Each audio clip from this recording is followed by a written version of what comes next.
కీర్తనలు 22:18 నా వస్త్రములు వారు పంచుకొనుచున్నారు, నా అంగీ కొరకు చీట్లు వేయుచున్నారు అని మరి దావీదు ముందుగా ప్రవచనము పలికినాడు.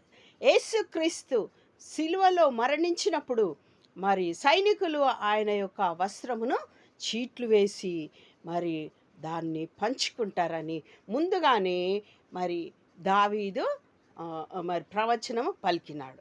మత్తయి 27:35 వారు ఆయనను సిలువ వేసిన పిమ్మట చీట్లు వేసి ఆయన వస్త్రములు పంచుకొనిరి. ఇది జరిగింది కదా.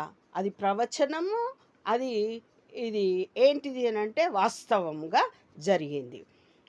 మన యేసుక్రీస్తు వారిని సిలువ వేసినప్పుడు ఆయన యొక్క వస్త్రమును ఏమంది పంచుకొనిరి. ఎందుకు ఈ వస్త్రమును ఈ విధంగా చేసి ఉన్నారు?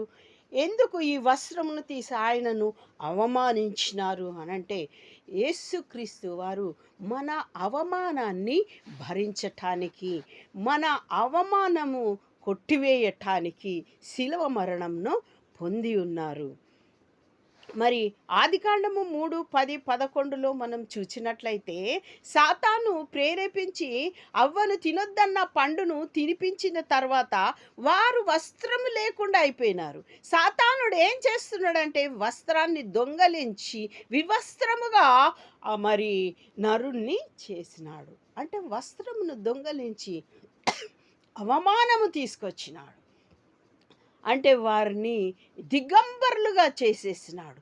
తిరిగి ఆ వస్త్రముని ఇవ్వటానికే దేవుడు ఈ యొక్క వివస్త్రముగా మారినాడు. మనకి వస్త్రం ఇయ్యడానికి, మనల్ని ధనవంతులుగా చేయటానికి, మన యొక్క శరీరాన్ని కప్పటానికి ఆయన ఆ అవమానమును సిలువలో మోసి ఉన్నాడు.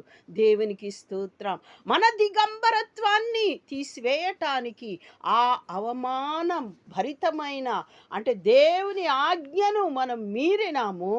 ఆ ఆజ్ఞను నెరవేర్చటానికి, ఆ ఆజ్ఞను నెరవేర్చి మనలకు తిరిగి వస్త్రమును ధరింప చేయటానికి ఆయన మనల్ని ఇచ్చేసినాడు.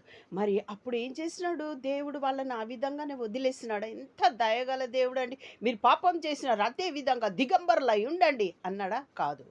ఆ రోజులలో ఏంటిది? కాబోయేటటువంటి శిలువ మరణమునకు సాదృశ్యముగా జంతువు బలి అర్పించేది. పాప పరిహారార్థ బలిగా జంతువు బలి, మొట్టమొదటి బలి. అక్కడ వారికి దిగంబరత్వమును తీసివేయటానికి ఆ జంతువు బలి ఇచ్చి ఆ యొక్క చర్మపు చొక్కాలు